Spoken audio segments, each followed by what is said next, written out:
A little over 6 years ago, I left my pastoral position and embarked on a journey into my own soul.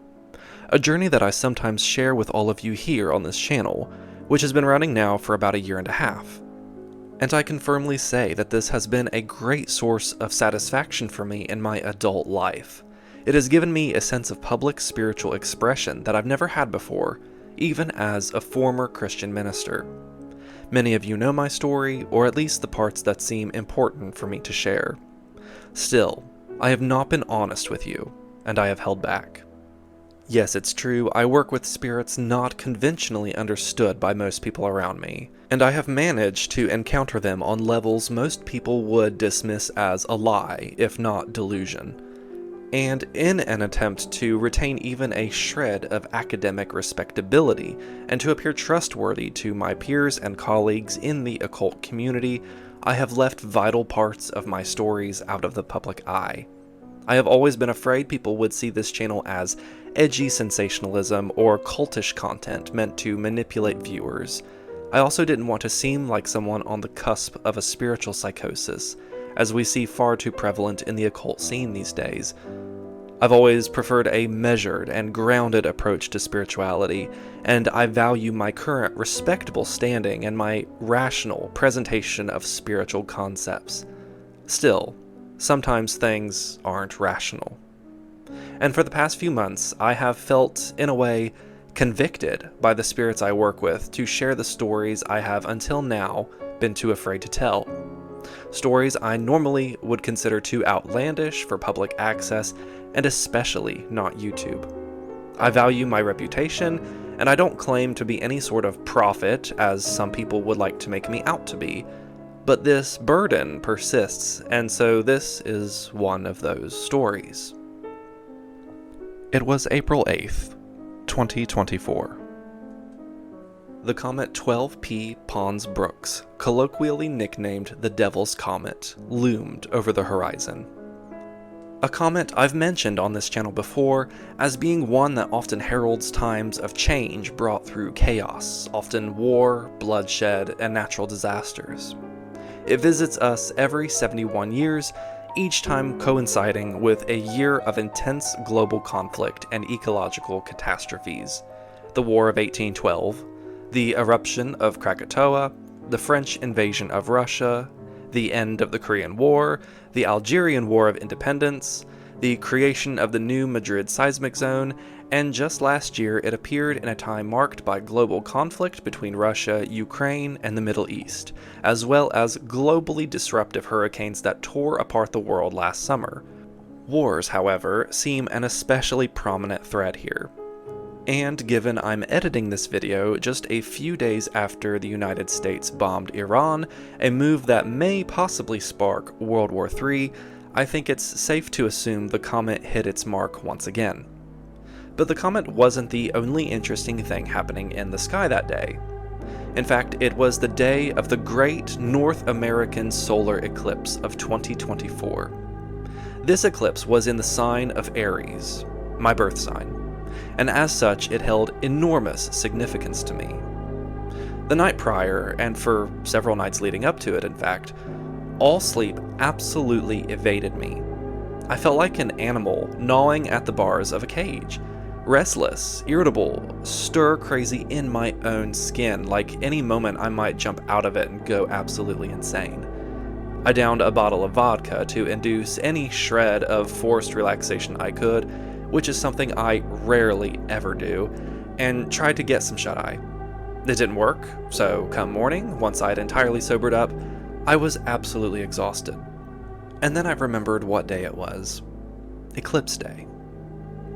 And in one impulsive and thoughtless decision, I called off work and drove several hours to Dayton, Ohio, so I could be in the path of totality.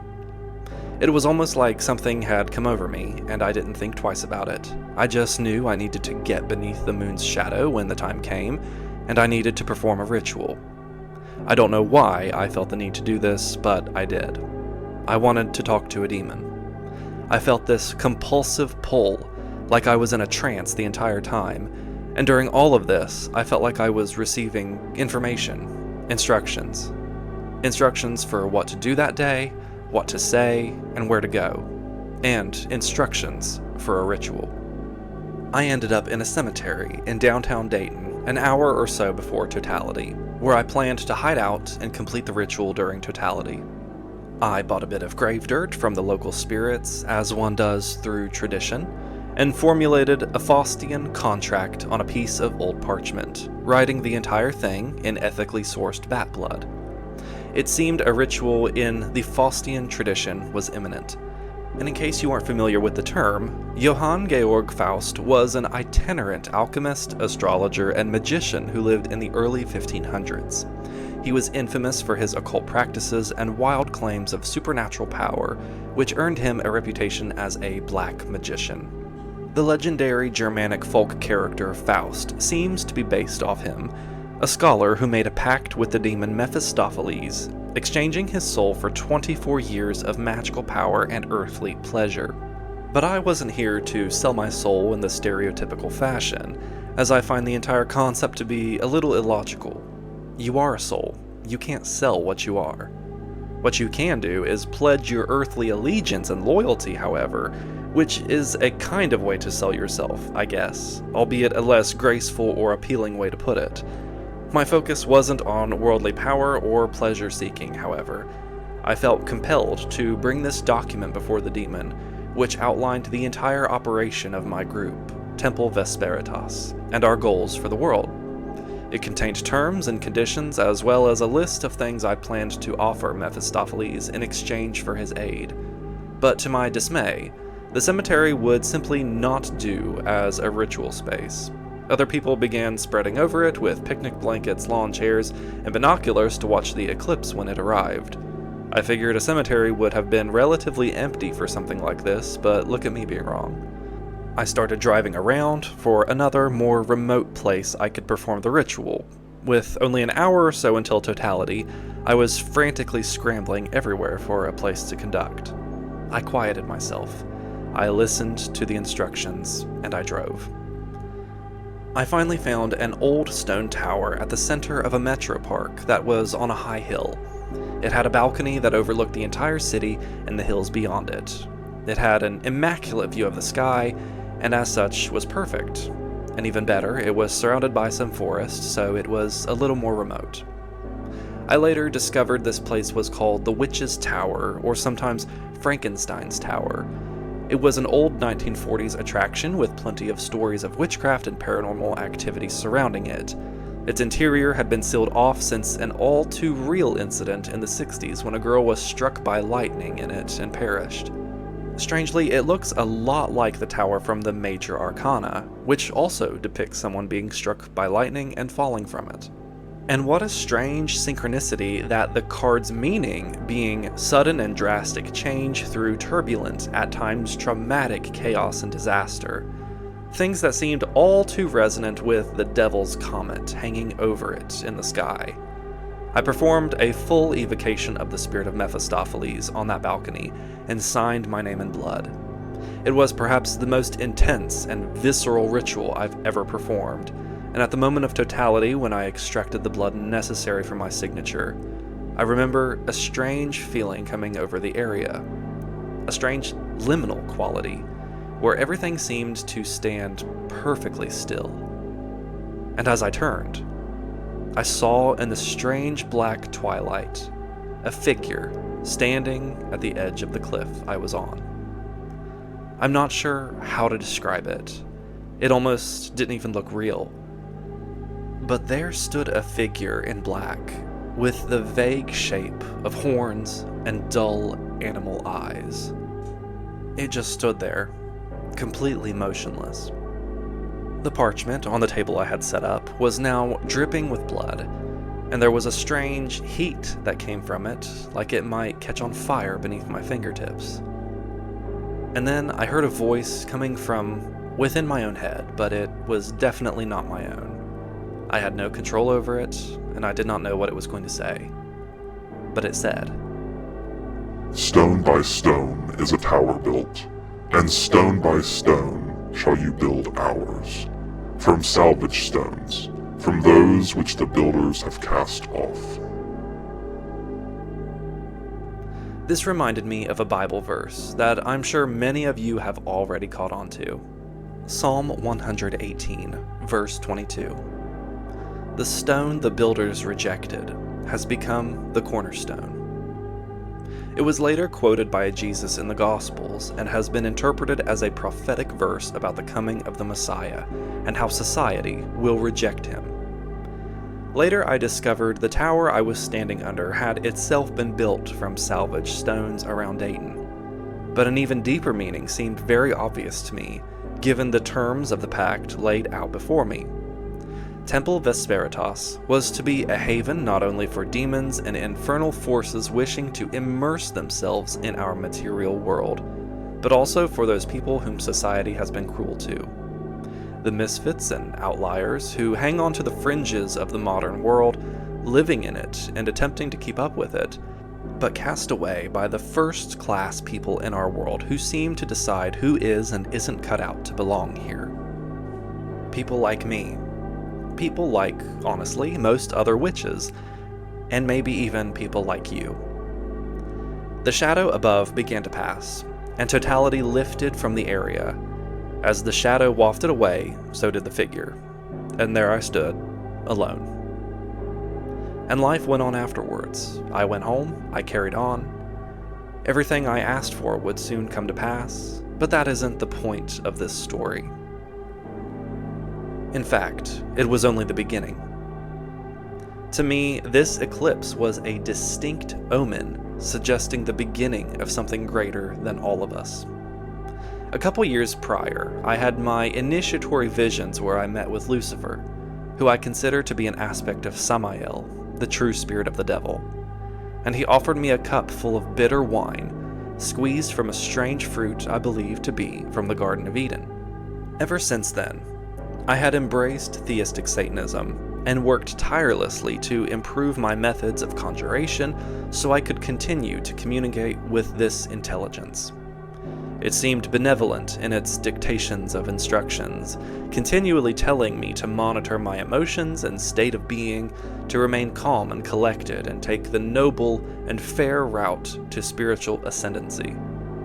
It was like receiving radio communication in my head from a therapist, and it proved useful in situations where I might have otherwise caused harm or been harmed myself.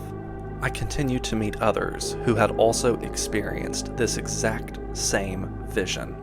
The devil handing them a bitter cup and bidding them to drink it. We call this vision the Vesperian benediction. And the rate in which I met more vision recipients only increased after the blood pact, which I believe is when the temple's current of energy was formally established. What I and many others were experiencing at this time is what I would consider a form of hierogenesis. Hiero meaning sacred, and genesis meaning origin. The conceptual birth of an entire network of energy shared between a group of human consciousness. But it was also bigger than that. On one hand, I wouldn't have the hubris to think I was starting some kind of global spiritual movement, despite the fact that's what it looks like when you take into account the number of people across the globe I've been able to document as having experienced this vision. But I'm talking about something happening bigger than myself or my group, for which we may certainly be observers at the very least. The Age of Aquarius is what I'm talking about. And if you aren't familiar, the Age of Aquarius is a part of a system of large astrological time cycles called astrological ages, each lasting roughly 2,160 years. These ages are based on the precession of the equinoxes, a slow wobble in the Earth's axis that causes the spring equinox point to shift backward through the zodiac at a rate of about one sign every 2,160 years, completing a full cycle, all 12 signs, in approximately 25,920 years. Each age is named after the zodiac constellation in which the vernal or spring equinox sunrise appears during that period. The Age of Aquarius is said to be an age of networking and information, an age of communication and learning. It is symbolic of a time of intense enlightenment and freedom, with an importance on humanism and global unity. but it is also a time of rebellion and the overthrowing of old structures and status quos. It seems to encompass a radical shift in global consciousness. And while astrologers disagree on its exact start date, many agree that the years 2020 through 2024 acted as a sort of threshold for transition. Aquarius is the water bearer of the zodiac. It's also an air sign, which leads to some confusion among people who aren't familiar with esoteric astrology. But this sign demonstrates the antiquated idea of pulling water from a well and distributing that water amongst a village or community. The symbolism here, of course, is quite resonant with the Vesperian benediction. The idea of pulling water from underground, or some deeply hidden resource, mirrors the idea of chthonic ascent, the ascent of a deity from the underworld. You're probably already aware of many myths wherein a deity or spiritual force ascends from chthonic realms. There is the myth of Persephone returning from the underworld every spring to bring vegetation back to the overworld. There's the myth of Inanna being hung on a hook by her sister Ereshkigal in the underworld, only to be resurrected and return to the land of the living. And then there's Osiris, Dionysus, and yes, even Jesus Christ. But we just moved out of the age of Pisces, for which Christ was the symbolic figure of resonance. I believe each of these ages has at least one of these symbolic figures of resonance. It's also noteworthy that in traditional planetary magic, the sign of Aquarius is ruled by Saturn. In contemporary systems, it's ruled by Uranus, but this is hotly debated amongst astrologers. Saturn is, as we know, called the Greater Malefic in classical astrology, and is associated with time, cycles, agriculture, and the dead. And as a deity, Saturn was equated with the Greek Kronos, who overthrew his father Uranus, an act of rebellion that is not missing from the Aquarian symbology. And lest we forget, the planet of Saturn has always been the most associated with the devil and other malefic and adversarial forces.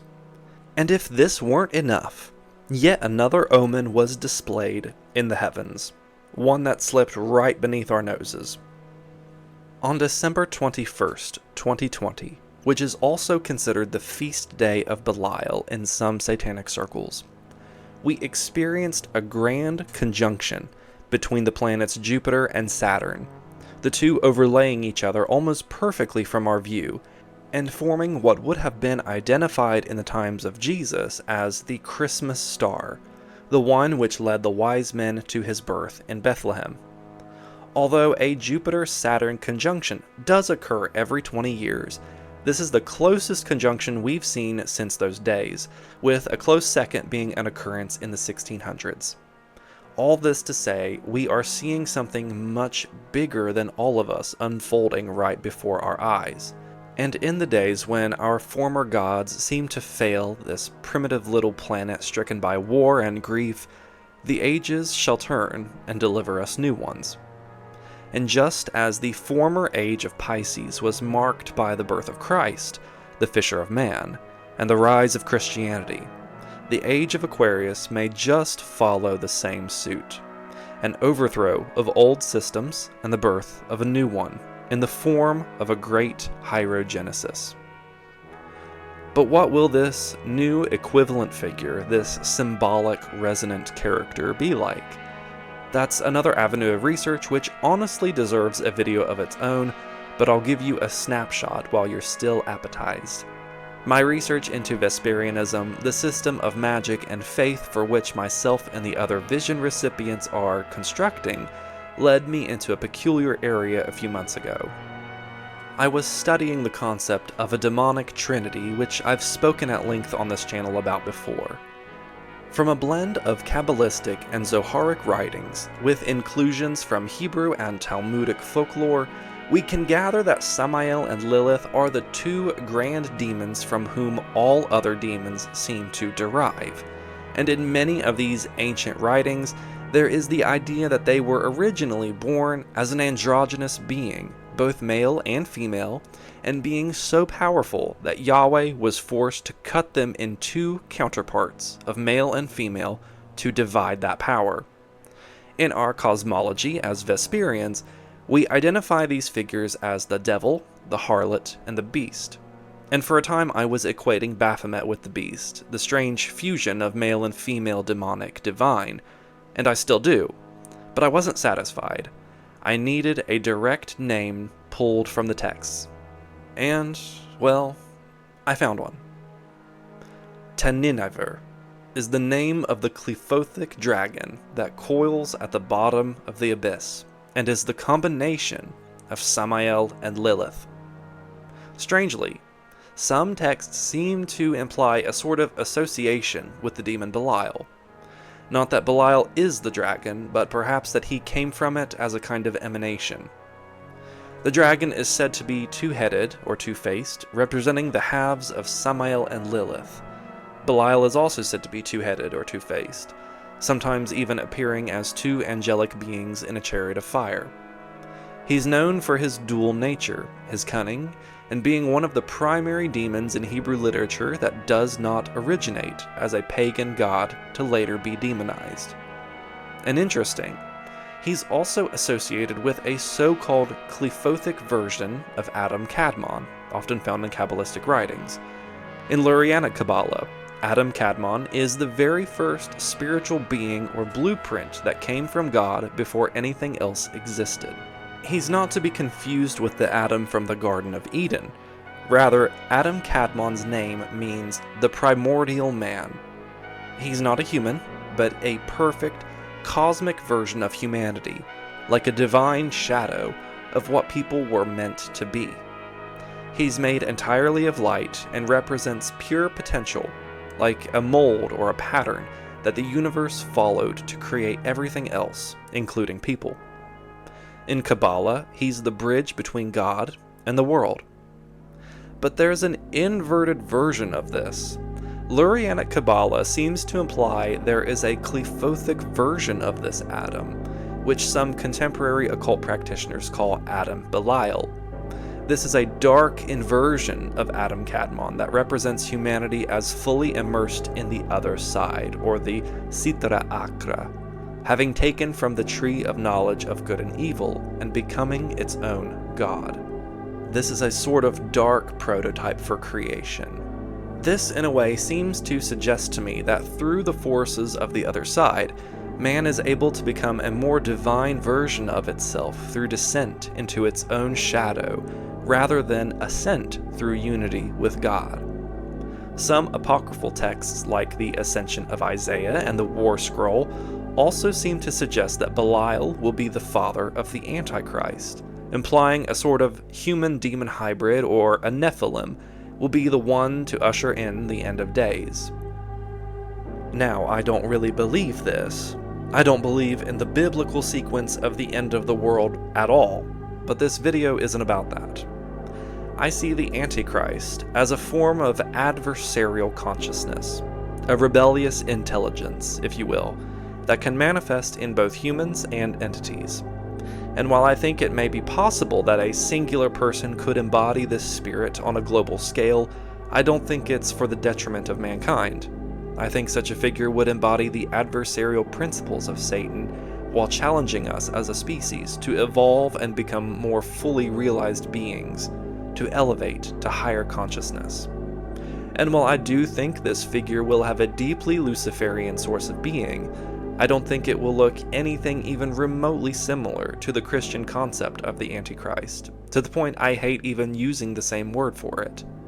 But regardless of that strand of research, one thing is very clear. The Hierogenesis of the New Age is at hand, and simultaneously, the Hierogenesis of what my group calls Vesperianism has commenced.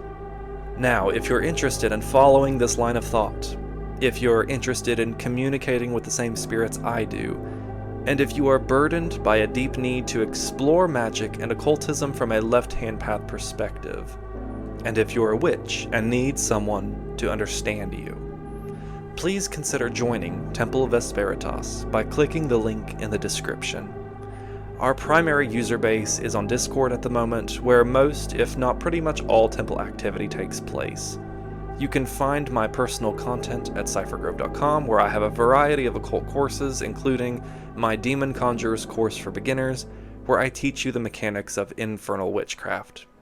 And be sure not to miss the upcoming Magick of Lucifer live course and apprenticeship experience, a 5-week program that will be hosted on Zoom, where I teach you the ins and outs of working with Lucifer. This is just the beginning, and there is so much more to come. So many things are changing so fast, and it is up to us as occultists to pave the way forward for a sane, mystical tomorrow. I'll see you soon, my friends, and thank you for watching.